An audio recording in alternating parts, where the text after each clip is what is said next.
আজকে যে টপিকটা পড়াবো সেটা P53 প্রোটিন। P53 জিন নয়, কিন্তু P53 প্রোটিন আমাদের দেহে কি কাজ করে এবং কি কি কন্ট্রোল করে এবং এর উপকারিতা কি থাকলে শরীরে কোন কোন রোগকে আটকাতে পারে সেই সম্পর্কে বিস্তারিত আলোচনা করব। P53 প্রোটিন একটা ইম্পর্টেন্ট প্রোটিন যেটা মেনলি ইউক্যারিওটিক কোষে পাওয়া যায়। এটাকে অনেক সময় গার্জেন অফ দা সেল সাইকেলও বলা হয়। কি কাজ করে?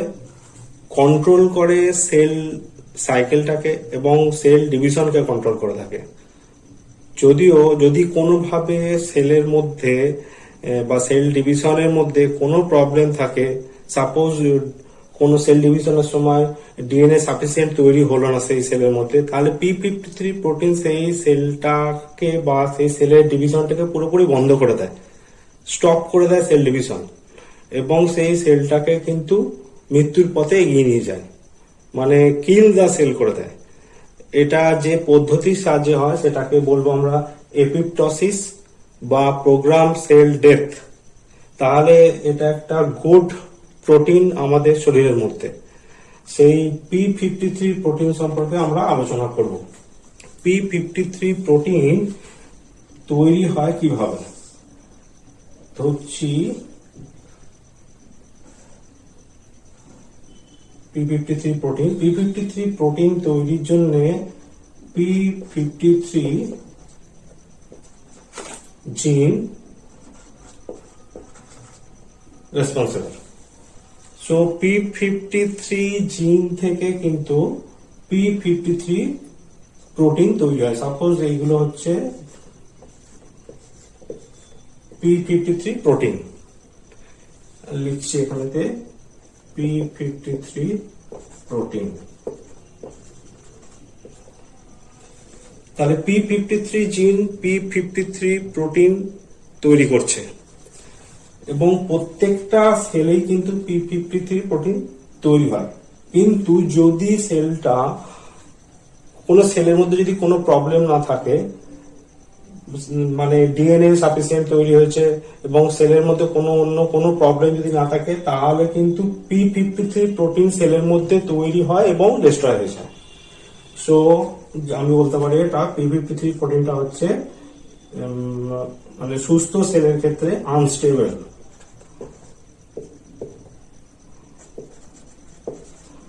সুস্থ সেলের ক্ষেত্রে কিন্তু P53 প্রোটিন হচ্ছে আনস্টেবল। তাহলে সেল যদি ঠিক থাকে এবং ডিএনএ সাফিসিয়েন্ট যদি তৈরি হয়, তাহলে P53 প্রোটিন তৈরি হবে, অল্প তৈরি হবে এবং সেটা আবার ধ্বংস হয়ে যাবে। এবার সাপোজ ধরি কোনো সেলের মধ্যে বা কোনো ডিএনএ এর মধ্যে ডিএনএ কোনো কারণে ড্যামেজ হলো, সাপোজ বাইরে থেকে কোনো ইউভি রে হতে পারে, ডিএনএ ড্যামেজড হলো। যখন ডিএনএ ড্যামেজড হবে তখন কিন্তু P53 প্রোটিন জেনারেলি যা তৈরি হয় তার থেকে অনেক বেশি পরিমাণে তৈরি হবে। আমি এখানেতে অনেক বেশি তৈরি হচ্ছে। কখন বেশি তৈরি হচ্ছে? যখন ডিএনএ ড্যামেজড হয়েছে, কোন সেলের মধ্যে ডিএনএ ড্যামেজ হয়েছে, তখন কিন্তু P53 প্রোটিন ওই সেলের সাইটোপ্লাজমের মধ্যে বেশি পরিমাণে তৈরি হবে। যেমন এখানেতে ড্যামেজ হচ্ছে, এখানে বেশি পরিমাণে তৈরি হচ্ছে। তখন কিন্তু সেই P53 প্রোটিনটা আনস্টেবল হয় না, তখন P53 প্রোটিনটা হবে স্টেবল। তাহলে স্টেবল কখন হবে? যখন ডিএনএ ড্যামেজড হয়েছে কোনো কারণে, তখন কিন্তু P53 প্রোটিনটা স্টেবল কন্ডিশনে থাকবে। এই স্টেবল কন্ডিশনে যখন থাকবে তাহলে P53 প্রোটিন তখন তার ফাংশন শুরু করবে। সাপোজ এই P53 প্রোটিন তখন কাজটা করবে? তখন P53 প্রোটিন একটা অন্য কোনো জিনের কাজকে কন্ট্রোল করতে পারে। সাপোজ এটা একটা জিনটার নাম লিখছি আমি WA F1 এই জিনটার উপরে কাজ করবে তখন P53 প্রোটিনটা। P53 প্রোটিন একটা নির্দিষ্ট বৈশিষ্ট্য আছে P53 প্রোটিনের, সেটা হচ্ছে এটা মেনলি WAF1 জিনের প্রোমোটার রিজিয়নেতে এসে জমা হয়। তাহলে P53 প্রোটিনটা WAF1 এর প্রোমোটার রিজিয়নে এসে জমা হয়, মানে যুক্ত হয়। P53 প্রোটিন একটা স্পেশাল কাজ করে এখানেতে, সেটা হচ্ছে ট্রান্সক্রিপশন রেগুলেটর রূপে কাজ করে থাকে। তাহলে P53 প্রোটিন যখন স্টেবল কন্ডিশনে আসবে তখন এটা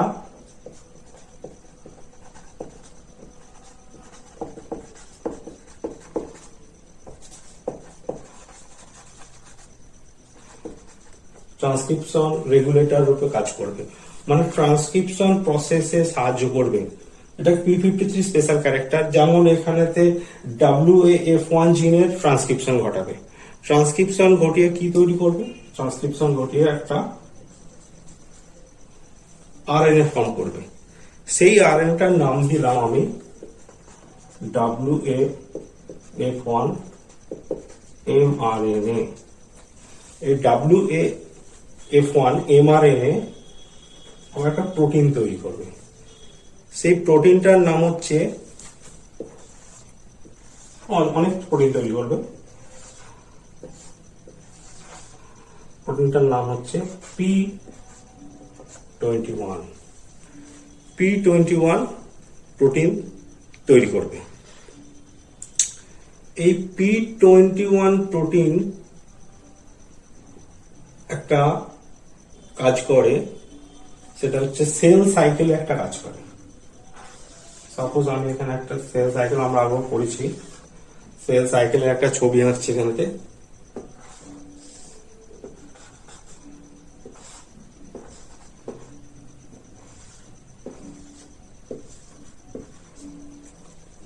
G1, S, G2 এবং M।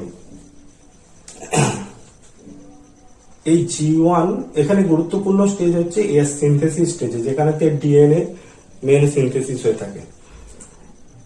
এই সিনথেসিস স্টেজে যাওয়ার আগে, G1 থেকে S স্টেজে যাওয়ার আগে একটা চেক পয়েন্ট থাকে। এই জায়গাটা একটা চেক পয়েন্ট থাকে, আমি লিখে দিচ্ছি।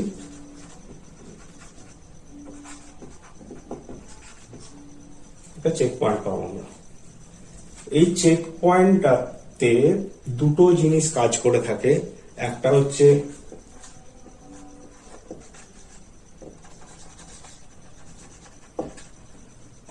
CDK, সাইক্লিন ডিপেন্ডেন্ট কাইনেজ, এবং সাইক্লিন। এই দুটোর কাজ হচ্ছে G1 থেকে S স্টেজেতে নিয়ে যাওয়া, G1 থেকে S স্টেজে নিয়ে যাওয়া। যদি কোনোভাবে ডিএনএ যদি ড্যামেজড হয় তাহলে কিন্তু G1 থেকে S স্টেজেতে যাবে না। G1 থেকে S স্টেজে নিয়ে যেতে সাহায্য করে CDK এবং সাইক্লিন। তাহলে CDK এবং সাইক্লিনকে যদি আমি বন্ধ করতে পারি বা কার্যকরিতাকে ব্যাহত করতে পারি CDK এবং সাইক্লিনের, তাহলে কিন্তু S স্টেজে প্রবেশ করতে পারবে না। সেই কাজটা করে কিন্তু P21।